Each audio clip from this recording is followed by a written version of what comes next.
انسانوں کی پیدائش سے ہزاروں سال قبل کا زمانہ، جب آسمانوں میں خدا کے ایک مقرب اور چہیتے بندے کی شہرت عام تھی، فرشتوں کو درس دینے والا استاد جسے اللہ نے بلند مقام بخشا تھا، لیکن ایسا کیا ہوا کہ اس نے خدا سے بغاوت کر دی اور دربار الہی سے دھکار دیا گیا۔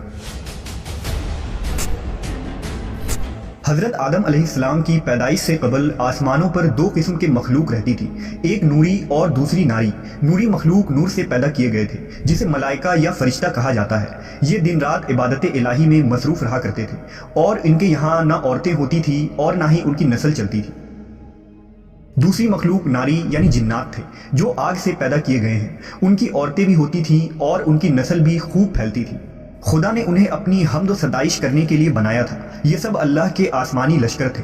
وہ اس مقصد کے لیے بنائے گئے تاکہ اپنے خالق و مالک کو جانیں، اس سے شادمان ہوں، ہمیشہ تک اس کی خدمت اور عبادت کریں۔ ایک مسلمان کے ایمان بالغیب کا تقاضا ہے کہ وہ ان تمام مخلوقات کے بارے میں جو کچھ قرآن و حدیث سے ثابت ہے اس پر بلا کسی کمی و بیشی اور شک کے ایمان لائے۔ انہی مخلوق میں ایک معزز ہستی عزازیل تھا۔ عزازیل کا مطلب ہے خدا کا عزیز۔ اسے اللہ نے دہکتے ہوئے آگ کے شعلوں سے پیدا کیا تھا۔ حضرت آدم علیہ السلام کی پیدائش سے 144,000 سال پہلے سموم جنات کی پیدائش ہوئی۔ یہ جنات کا بابا آدم تھا۔ سموم جن کو زمین پر بھیج دیا گیا، جہاں 300 سال گزرنے کے بعد زمین پر اسے اپنی نسل کی جن مخالف ملی، جس سے اس نے شادی کر لی اور وقت گزرنے کے ساتھ کثیر تعداد میں اس کی اولادیں ہوئیں۔ ابتدا میں تو یہ قوم جنات اللہ کے فرما بردار اور اطاعت گزار تھے، لیکن بہت جلد یہ سرکش اور نافرمان ہو گئے۔ جب ان کی بدعمالیوں کی حد پار ہو گئی تو کثیر تعداد میں جنات نے موت کا ذائقہ چکھا اور وہ مر گئے۔ اس دوران جو نیک جنات تھے وہ باقی بچ گئے اور ان کی نسل آگے بڑھی۔ انہی جناتوں میں ایک مشہور جنات جن چلیپا تھا۔ چلیپا کا چہرہ ببر شیر جیسا تھا۔ چلیپا نہایت ہی قد آور اور بہادر جن تھا۔ اس کی بیوی کا نام تبلیس تھا، جس کا چہرہ بھیڑیے کی مادہ کی طرح تھا۔ وہ اپنی شوہر کی طرح دلیر اور طاقتور جن تھی۔ اس کی تمام قوم پر اس نے اپنی دھاک بیٹھا رکھی تھی اور قوم کا بچہ بچہ چلیپا کا احترام کیا کرتا تھا۔ ان کے یہاں ایک بچے کی پیدائش ہوئی جس کا نام عزازیل تھا۔ عزازیل میں اپنے ماں اور باپ دونوں کی خصوصیات شامل تھی، یعنی وہ نہایت ہی سرکش، مکار، بہادر اور طاقتور تھا۔ روایتوں کے مطابق قوم جنات کو دنیا میں بسایا گیا اور یہ حضرت آدم کی پیدائش سے 50,000 سال قبل کا زمانہ تھا۔ بہت جلد یہ جنات سرکش ہو گئے اور خدا کے نافرمان بن گئے۔ جب جھگڑے اور فساد سے زمین لرزا اٹھی تو آسمان سے فرشتوں کو حکم دیا گیا کہ جاؤ اور ان سرکش جنات کو مار پھینکو۔ لہٰذا اس کائنات میں پہلی خون ریز جنگ ہوئی، جس میں عزازیل کے ماں باپ یعنی چلیپا اور تبلیس نے بڑی بہادری سے جنگ کی، لیکن فرشتے ان پر غالب آ گئے۔ فرشتوں کا وار ان جناتوں پر اس طرح پڑتا کہ وہ اشک کھا کر گر پڑتے۔ اسی جنگ کے دوران عزازیل کے ماں باپ مارے گئے اور قوم جنات کے سرکش جنوں کو قیدی بنا لیا گیا۔ ان قیدیوں میں شہزادہ عزازیل بھی تھا۔ فرشتے جب اسے بارگاہ الہی میں لائے تو ان کو حکم ہوا کہ عزازیل کی بہترین تربیت کرو۔ چنانچہ فرشتوں نے عزازیل کی تربیت بہترین انداز سے کی۔ عبادت، ریاضت کے طریقے اور آداب سکھائے گئے۔ اس طرح وہ بہت جلد اللہ کا مقرب ترین بندہ بن گیا۔ ایک وقت ایسا آیا کہ عزازیل اللہ کا سب سے چہیتا، عبادت گزار، ریاضت کرنے والا اور زاہد بندہ تھا، جس میں اس کا کوئی ثانی نہ تھا۔ حکمت و دانشوری میں بھی اسے کمال حاصل تھا۔ عزازیل اپنی عبادت و ریاضت کی وجہ سے اس درجے تک پہنچ چکا تھا کہ اسے فرشتوں کا معلم مقرر کر دیا گیا اور آسمان والے اسے عابد کہہ کر پکارنے لگے۔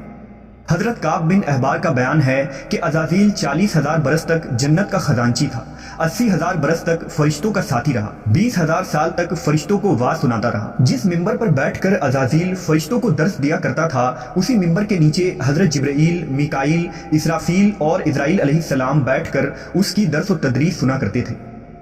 لیکن اللہ کو بخوبی آگاہی تھی کہ یہ اصل میں لعین ہے اور ایک معین مدت کے بعد ذلیل ہوگا، اور اپنے انجام سے غافل اس عزازیل کا خاتمہ کفر کے حالت میں ہوگا۔ لہٰذا ایک روز عزازیل نے لوح محفوظ کو دیکھا کہ اس میں ایک عبارت تحریر کی گئی ہے جس کے الفاظ تھے کہ میں اللہ کی پناہ مانگتا ہوں شیطان مردود سے۔ اس عبارت کو پڑھتے ہی عزازیل غالباً 2000 سال تک روتا رہا اور بارگاہ الہی میں حاضر ہو کر دریافت کرنے لگا کہ اے رب العالمین، یہ شیطان رجیم کون ہوگا جس سے پناہ مانگی جائے گی؟ اللہ نے عرض کیا ہمارا ایک ایسا بندہ جسے ہر نعمت سے سرفراز کیا جائے گا مگر ایک حکم نہ ماننے کی وجہ سے وہ مردود ہو جائے گا۔ عزازیل نے خواہش کی کہ میں اس ملعون کو دیکھنا چاہتا ہوں، جس پر اللہ کی جانب سے عرض کیا گیا کہ تو جلد اسے دیکھے گا۔ عزازیل ہر لمحے اس سوچ میں غمگین رہتا کہ آخر وہ ملعون کون ہوگا جو خدا کا حکم ماننے سے انکار کرنے کی جرت کرے گا۔ اس خوف سے وہ مزید عبادت اور توبہ میں مصروف رہنے لگا، یہاں تک کہ ہزاروں سال بیت گئے۔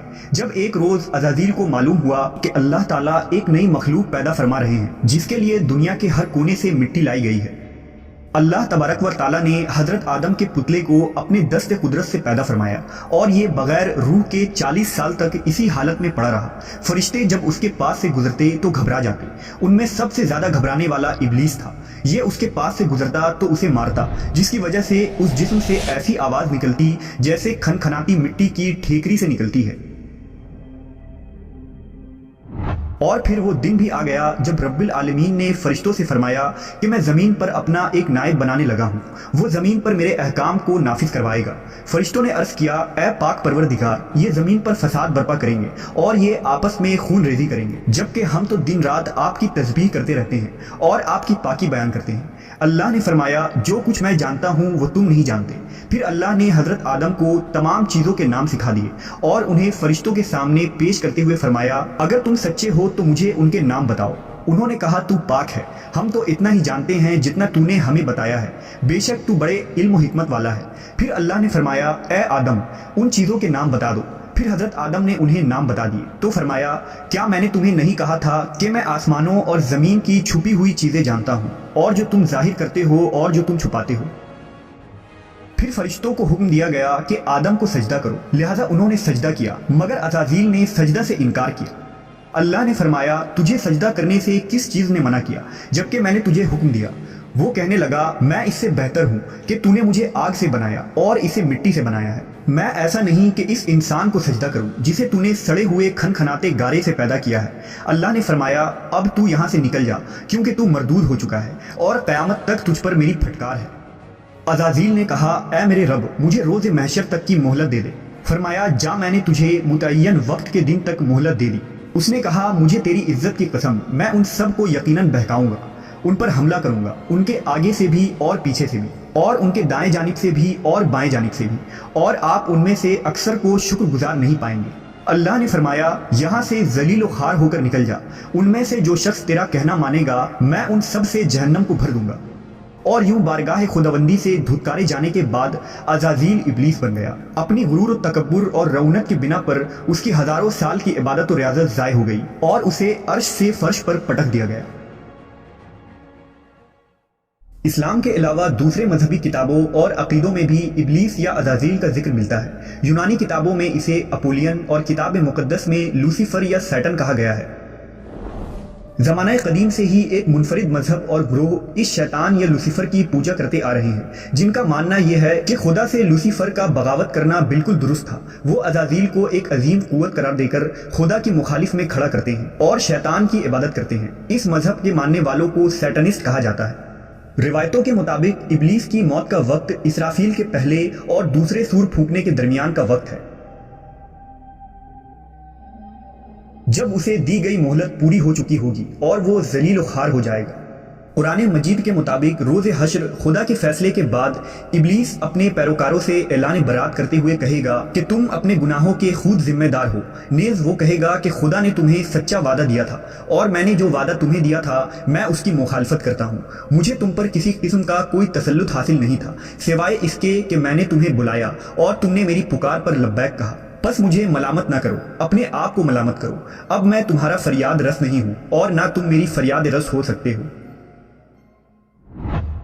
عزازیل کا حضرت آدم علیہ السلام کو سجدے سے انکار کا جذبہ حسد تھا، جس نے اسے مجبور کیا کہ میری جگہ آدم کو کیوں مل گئی۔